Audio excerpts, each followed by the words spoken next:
ان کے لیے بہت بڑا لمحہ فکریہ ہے، دیوبند کے لیے بھی، کہ ان عبارتوں کے اوپر اعلان برات کریں اور اس کتاب کو ریٹریو کر کے اس کو آگ لگائیں، کتاب و سنت کو فالو کیا جائے۔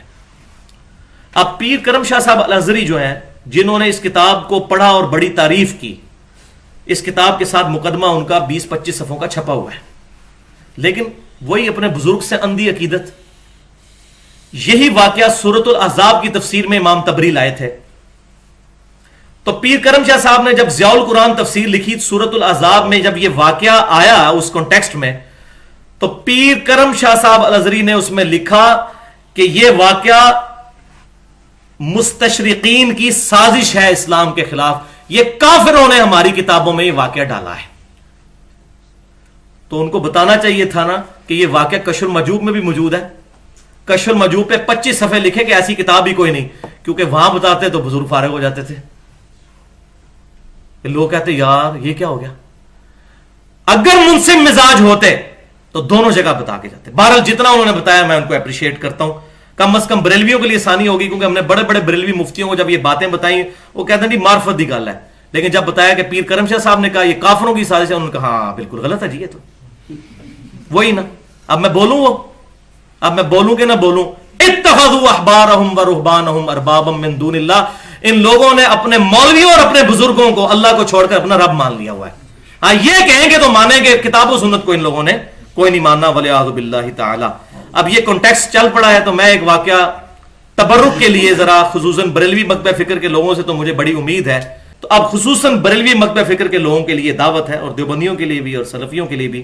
اسی کشف المحجوب میں امام ابو حنیفہ رحمۃ اللہ علیہ پر ایک چیپٹر باندھا ہے، تبع تابعین میں۔ علی بن عثمان اجبیری ان کو تابعی نہیں مانتے تھے، تبع تابعی مانتے تھے۔ امام حنیفہ رحمۃ اللہ علیہ کے بارے میں چیپٹر باندھا کشف المحجوب میں، اور اس میں انہوں نے ایک لکھا واقعہ کہ امام ابو حنیفہ رحمۃ اللہ علیہ کو ایک دفعہ خواب آئی کہ انہوں نے دیکھا کہ نبی صلی اللہ علیہ وسلم کی قبر مبارکہ وہ کھود کر اس میں سے حضور کی ہڈیاں جمع کر رہے ہیں، ولیعوذ باللہ تعالی۔ یہ جناب کشف المحجوب میں لکھا ہوا ہے۔ اچھا، وہ امام حنیفہ رحمۃ اللہ علیہ ڈر کے اٹھے کہ میں نے کیسا خواب دیکھا، تو اپنے استاد ابن سیرین رحمۃ اللہ علیہ کے پاس گئے۔ اب یہ واقعہ پتہ نہیں ہے کہ نہیں ہے، بل وہ جوڑا ہوا ہے، ایک واقعہ چل رہا ہے تو لکھا تو ہوا ہے نا، میں بیان تو کروں گا۔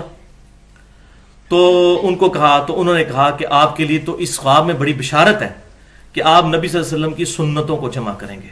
سبحان اللہ۔ پھر وہ سننے والے کہتے ہیں سبحان اللہ، دیکھو جی امام حنیفہ رحمۃ اللہ علیہ نے کتنا بڑا کارنامہ کیا، ولیعوذ باللہ تعالی۔ نبی صلی اللہ علیہ وسلم کے بارے میں ایسا گستاخانہ خواب بیان کرنا، امام حنیفہ نے کوئی ایسا خواب نہیں دیکھا۔ وہ صحیح سند سے ثابت کریں، ان کی پہلے کو کتاب ہی ثابت کر دیں۔ اپنے بزرگوں کی شان کو بڑھانا ہے تو نبی صلی اللہ علیہ وسلم کو تختہ مشق کیوں بنایا؟ کیا دنیا میں کسی مسلمان کا یہ عقیدہ ہے کہ حضور صلی اللہ علیہ وسلم کی قبر میں ہڈیاں ہیں؟ ولیعوذ باللہ تعالی۔ اہل سنت کے لوانے والے تینوں گروہ، بریلوی، دیوبندی، اہل حدیث، ایون اہل تشیع، سب کا یہ عقیدہ ہے کہ آپ صلی اللہ علیہ وسلم کا جسم مبارک بالکل صحیح حالت میں مدینہ شریف میں قبر اطہر کے اندر موجود ہے۔ اور عقیدہ کیوں ہے؟ وہ تو حدیث ہے، اتنی زیادہ حدیث موجود ہے اس ٹاپک پہ۔ تو اس قسم کا گستاخانہ خواب کیا اللہ تعالیٰ دکھائے گا؟ تو میں اس پہ وہی بات کروں گا کہ خواب یا تو شیطان کی طرف سے ہوتا ہے جو بخاری اور مسلم میں حدیث ہے، یا رحمان کی طرف سے ہوتا ہے۔ تو یہ شیطانی خواب ہی ہے، یہ گھڑا گیا ہے۔ کس نے گھڑا؟ بہرحال جو اب لکھ رہے ہیں، اس کتاب کو چھاپ رہے ہیں، وہ تو بہت بڑے مجرم ہیں، اس طریقے سے امام حنیفہ رحمۃ اللہ علیہ کی شان کو بڑھانے کے لیے۔ اب وہ پھر کہتے ہیں، پھر آگے سے وکالت کرتے ہیں، اور نہیں جی خواب کا معاملہ اور ہوتا ہے اور بیداری کا اور ہوتا ہے۔ استغفر اللہ تو بولی۔ اس طریقے سے حضور صلی اللہ علیہ وسلم کے بارے میں کوئی خواب دکھایا جائے گا اللہ تعالیٰ کی طرف سے؟ کوئی اور بھی طریقہ ہو سکتا تھا کہ وہ خواب یہ دیکھتے کہ نبی صلی اللہ علیہ وسلم کے برتن جمع کر رہے ہیں، آپ کا کرتا مبارک جمع کر رہے ہیں، آپ کی لاٹھی مبارک جمع کر رہے ہیں، تو یہ سنتیں جمع کرنی ہے، یہ خواب دکھایا جاتا؟ معاذ اللہ، اللہ تعالیٰ اپنے نبی کی امت کے عقیدے خراب کر رہے ہیں کہ آپ یہ عقیدہ رکھو کہ حضور کی ہڈیاں جمع کی جا رہی ہیں قبر مبارک میں، ولیعوذ باللہ تعالی۔ میں نہیں سمجھتا کہ اس کے بعد کوئی بندہ جس میں تھوڑا سا ایمان موجود ہے ان کتابوں کو ریٹریو کر کے وہ آگ نہ لگائے۔ علماء کا نظریہ نمبر 13۔ اب یہ کتاب بزرگ بریلویوں اور دیوبندیوں کے مشترکہ بزرگ ہیں، خواجہ فرید الدین گنج شکر، جن کا یہاں پر بہشت دروازہ بھی موجود ہے۔ حالانکہ ہمیں ایک ہی بہشتی جگہ پتہ ہے، بخاری اور مسلم میں حدیث ہے کہ میرے گھر سے لے کر میرے ممبر تک جنت کے ٹکڑوں میں سے ایک ٹکڑا ہے ریاض الجنہ، اور امام بخاری نے اس پر باب باندھا ہے رسول اللہ کی قبر مبارک سے لے کر رسول اللہ کے ممبر تک جنت کا ٹکڑا ہے، کیونکہ اب وہاں پر قبر مبارک ہے۔ تو امام بخاری رحمۃ اللہ علیہ نے اپنا ویژن بھی کلیئر کر دیا کہ قبر مبارک بھی جنت کے ٹکڑوں میں سے ایک ٹکڑے میں ہے آپ صلی اللہ علیہ وسلم کی ریاض الجنہ۔ تو ایک پاکستان میں بھی بہشتی دروازہ ہے جس کے بارے میں کچھ مسلمانوں کا یہ عقیدہ ہے کہ وہاں سے جو کوئی گزر جائے تو وہ جنتی ہو جاتا ہے، حالانکہ یہ عقیدہ ریاض الجنہ کے بارے میں بھی کسی جگہ رپورٹ نہیں ہوا جو واقعی جنت کا ٹکڑا ہے۔ اچھا، بہرحال یہ ان کی کتاب ہے حشت بہشت، جس میں 8 بزرگ جو چشتی سلسلے کے بزرگ ہیں ان کے حالات زندگی جمع کیے گئے ہیں۔ اس میں سے ایک فوائد السالکین ہے، صفحہ 19، اور شبیر برادرز لاہور کی شائع شدہ ہے۔ شبیر برادرز جو ہے یہ اس وقت بریلوی مکتبہ فکر کا سب سے بڑا ادارہ ہے جو کتابیں چھاپ رہا ہے۔ دوسرے نمبر پر ضیاء القرآن ہے، تیسرے پہ فرید بک سٹال ہے۔ یہ وہ شائع کرتے ہیں بریلوی اور دیوبندیوں کے مشترکہ بزرگ خواجہ فرید الدین گنج شکر صاحب کی طرف منسوب، مطلب ہمیں تو کنفرم نہیں، لیکن چونکہ وہ کہہ رہے ہیں نہیں یہ معرفت کی بات ہے، صحیح لکھی ہے۔ اب آگئی ہے وہ کرٹیکل بات جس کے میں پچھلے لیکچر سے حوالے دیتا آ رہا ہوں۔ خواجہ قطب الدین بختیار کاکی صاحب جو خلیفہ تھے خواجہ معین الدین چشتی صاحب کے، ایک دفعہ ان کے پاس ایک شخص آیا اور عرض کیا کہ میں مرید ہونے آیا ہوں، تو خواجہ نے فرمایا جو کچھ ہم کہیں گے کرے گا، اگر یہ شرط منظور ہے تو مرید کر لوں گا۔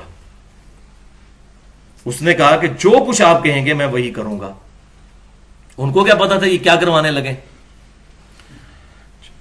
تو خواجہ قطب الدین بختیار کاکی نے فرمایا کہ تو کلمہ اس طرح ہی پڑھتا ہے نا، لا الہ الا اللہ محمد رسول اللہ؟ تو اس نے کہا جی ہاں۔ تو فرمایا تو اب ایک بار اس کلمے کو یوں پڑھ، لا الہ الا اللہ چشتی رسول اللہ والعیاذ باللہ۔ چونکہ راسخ العقیدہ تھا، یہ کامنٹس کس کے آ رہے ہیں؟ فرید الدین گنج شکر صاحب کے، کہتے ہیں وہ بڑا پکا عقیدے والا تھا، کیونکہ فرید الدین گنج شکر صاحب خود خلیفہ ہیں خواجہ قطب الدین بختیار کاکی کے جنہوں نے کلمہ پڑھوایا۔ اس نے فوراً پڑھ دیا، خواجہ صاحب نے اس سے بیعت لی اور بہت کچھ خلت اور نعمت عطا فرمایا اور کہا میں نے فقط تیرا امتحان لیا تھا۔ یہ اینڈ پہ نا وہ ایسی بات کر دیتے ہیں، اٹھو مت بیٹھو، پتہ ہی نہ چلے کہ اٹھنے کا کہا ہے کہ بیٹھنے کا، یہ اٹھو مت بیٹھو۔ اچھا جی، میں نے فقط تیرا امتحان لیا تھا کہ تجھ کو مجھ سے کس قدر عقیدت ہے، ورنہ میرا مقصد یہ نہ تھا کہ تجھ سے کلمہ پڑھواؤں۔ بھائی مقصد ہے تھا یا نہیں تھا؟ اس کے بعد انہوں نے دوسرا کلمہ کو نہیں پڑھوایا، لہذا وہ کفر میں ہی مر گیا۔ اس کے بعد دوبارہ کلمہ پڑھانا چاہیے تھا نا۔ کیا صحابہ کرام علیہم رضوان مسلمان کرنے کے لیے یہ کلمہ پڑھواتے تھے لا الہ الا اللہ ابو بکر رسول اللہ؟ کبھی نہیں۔ اگر صحابہ کرام نے یہ کام نہیں کیا تو ان لوگوں کو کس نے یہ اجازت دی ہے کہ وہ اپنے ناموں کا کلمہ پڑھوا کر امتحان کریں؟ امتحان کرنے کے تو اور کئی طریقے موجود ہیں۔ یعنی وہ بیچارہ بیعت ہونے آیا تھا، ایمان سے بھی جاتا رہا۔ اچھا، اب اسی کے اوپر بریلوی اور دیوبندیوں کے مناظرے بھی رکھے ہوئے یوٹیوب پہ۔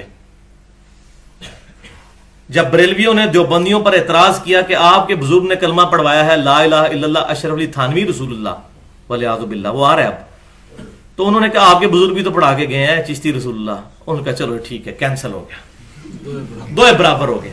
یہ بالکل اس طریقے سے ہے کہ اگر کوئی شخص یہ کہے میرا بیٹا اسکول میں فیل ہو جائے اور میں پوچھوں بیٹا تو کیوں فیل ہوا، تو کہ ابو جی آپ کے دوست کا بیٹا بھی فیل ہو گیا، تو میں کہوں ہاں بالکل ٹھیک ہوا ہے۔ بھائی دونوں غلط ہیں، اور یہ مناظرے کرتے ہوئے شرائط رکھتے ہیں کہ اگر ہم نے کوئی ایسی گستاخی آپ کے بزرگ کی نکالی جو کفریہ ہوئی تو آپ نے فتویٰ لگانا ہے۔ ہاں اگر آپ نے اس کے مقابلے پر ہمارے بزرگ کی کوئی نکال دی تو پھر نہ ہم آپ پر فتویٰ لگائیں گے نہ اپنے پر، اور پھر وہ اینڈ پہ دعا کر رہے ہوتے ہیں یا اللہ ہم میں سے جو جھوٹا ہے اس کو یہیں پر موت دے دے، اور کسی کو موت نہیں آتی، یعنی دونوں جھوٹے ہوتے ہیں،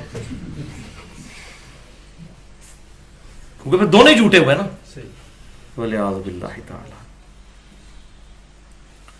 اب ظاہر ہے انہوں نے تو یہ بات کرنی تھی، تو آپ کو پتا ہے بریلوی مکتبہ فکر کے لوگ جب حیات النبی پھر بیان کریں گے تو وہ پھر ایک سٹیپ اور آگے جائیں گے، کیونکہ وہ تو بالکل کھلی ڈلی بات کرتے ہیں، کچھ چھپا کے تو کرتے نہیں۔ آپ ذرا سن لیجئے، احمد رضا بیلوی صاحب ملفوظات حصہ سوم صفحہ 249 بک کارنر جیلم سے شائع ہوئی، اور اب مزے کی بات بتاؤں، یہ عبارت دعوت اسلامی والوں نے اب ملفوظات شائع کی ہیں، اس میں سے یہ عبارت نکال دی ہے، ان کو بھی پتہ چل گیا کہ بڑی گستاخانہ عبارت ہے، انہوں نے نکالی، باقیوں نے نہیں نکالی۔ بریلوی مکتبہ فکر کہ جو سب سے بڑی ویب سائٹ ان کی ہے اعلیحضرت.net جو بریلی والوں کی ہے، اس میں بھی ابھی تک موجود ہے عبارت. انہوں نے دعوت اسلامی انہوں نے نکال دی، میں ان کو اپریشیٹ کرتا ہوں اس مسئلے میں. لیکن اب پبلک کو بتائیں کہ یہ ایسی بیہودہ عبارت تھی کہ ہمیں نکالنی پڑی، تو لوگوں کو بتائیں بھی کہ بزرگوں سے غلطی ہو سکتی ہے. تو احمد بریلوی صاحب کہتے ہیں کہ انبیاء کرام کی حیات قبروں میں حقیقی حصی دنیاوی ہے. انہوں نے ایک لفظ اور ایڈ کر دیا، دنیاوی کہا تھا نا دیوبندی، انہوں نے کہا حصی بھی ہے، حصی دنیاوی، ٹینجیبل، حصی دنیاوی ہے. بلکہ سیدی کہتے ہیں، بلکہ میرے جو آقا ہیں، نبی صلی اللہ علیہ وسلم کو نہیں کہہ رہے، اپنے ایک بزرگ کو کہہ رہے ہیں، بلکہ سیدی محمد بن عبد الباقی زرقانی جو دیوبند اور بریلویوں کے مشترکہ بزرگ ہیں، وہ فرماتے ہیں کہ انبیاء کرام علیہ السلام کی قبور مطہرہ میں ازواج مطہرات بھی پیش کی جاتی ہیں، وہ ان کے ساتھ شباشی بھی کرتے ہیں. میں نے کہا تھا نا بریلوی تو پھر کھل ڈل کے بات کرتے ہیں. انہوں نے کوئی اس میں رہنے نہیں دی بات. انہوں نے کہا جناب دنیاوی کی آپ کو تعریف پھر اب کھول کے بتاتے ہیں دنیاوی کا مطلب کیا ہوتا ہے، یہ سارے کام ہوتے ہیں وہاں پر. اچھا آپ بریلوی کہتے ہیں وہ جناب یہ تو انہوں نے عبد الباقی زرقانی کا قول نقل کیا ہے. اچھا تو نقل کر کے اس کی تردید کی ہے، انہوں نے تو اپنی بات کی دلیل میں وہ قول پیش کیا ہے. اور دوسرا انہوں نے کہا سیدی، آپ کوئی کہے سیدی غلام احمد قادیانی فرماتے ہیں، پھر آقا کہا، اس کو اپنا سردار کہا. وہ ظاہر ہے ان کو بزرگ مانتے ہیں وہ، تو وہ کہتے ہیں کہ انہوں نے تو یہاں تک لکھ دیا ہے. یہ ان کے چونکہ انہوں نے دلیل قرآن و حدیث سے تو نہیں دینی ہوتی نا، وہ بزرگ نے فرما دیا وہ کافی ہے. تو انہوں نے کہا کہ آپ کو اب زیادہ چکروں میں کیا ڈالیں، بزرگوں نے تو یہاں تک فرما دیا ہے کہ قبروں میں بیویاں بھی پیش کی جاتی ہیں، شاباشی کرتے ہیں. اللہ اللہ خیر اللہ، دو جملے تو گل سمجھا دئیے اے جے بھائی جی، ساری گل حصی دنیاوی. اچھا اب اس پہ وہی کا ذرا فیصلہ سن لیجئے. حیات النبی کو تو ہم مانتے ہیں، میں نے الحمدللہ ریٹن فارم میں بھی لیکچرز بھی موجود ہیں، اور ہم ہی مانتے ہیں صحیح حیات النبی صلی اللہ علیہ وسلم کو. وہی کا فیصلہ بسم اللہ الرحمن الرحیم، سورۃ الاحزاب آیت نمبر 6، النبی اولا بالمؤمنین من انفسہم وازواجہ امہاتہم. نبی صلی اللہ علیہ وسلم مومنین کی جانوں سے بھی زیادہ ان پر حقدار ہیں، اور نبی صلی اللہ علیہ وسلم کی بیویاں امت کی مائیں ہیں. حضور کی بیویوں کے بارے میں بات کرنا اپنی ماں کے بارے میں بات کرنا ہے. کوئی شخص یہ کہہ سکتا ہے کہ یہ وہ کمرہ ہے جس میں میرے والد صاحب میری والدہ کے ساتھ شاباشی فرماتے ہیں، اور نبی صلی اللہ علیہ وسلم کے بارے میں یہ بات کرنا. اور میں آپ کو آج ایک ٹروتھ بھی ریویلڈ کر دوں، میرے دماغ کی پہلی گرا جس چیز نے کھولی نا وہ یہی عبارت تھی. مجھے ایک بندے نے آ کے عبارت دکھائی کہ تمہارے احمد بریلوی صاحب نے یہ عبارت لکھی ہے، لیکن الحمدللہ میں اتنا بکا ہوا نہیں تھا. میں نے کہا یہ مس پرنٹنگ ہوگی، بات یہ ویسے غلط ہے، مجھے سمجھ نہیں آتی. اور وہیں سے اللہ تعالیٰ نے پتہ نہیں قبولیت کی گھڑی تھی، وہیں سے پھر رستہ کھلا اور پھر قرآن پاک 2007 میں پڑھنا شروع کیا، اور اللہ تعالیٰ نے نبی صلی اللہ علیہ وسلم کے مبارک قدموں تک پہنچا دیا الحمدللہ. تو یہ وہ پہلی عبارت تھی جس نے میرا دماغ کھولا کہ یار اتنے بڑے بزرگ بھی یہ کام کر سکتے ہیں. تو یہاں سے مجھے اب اینٹی وینم ہاتھ لگ گیا کہ اصل مسئلہ یہ ہے، اس طریقے سے اس سے توڑیں اور جوڑیں نبی صلی اللہ علیہ وسلم کے ساتھ.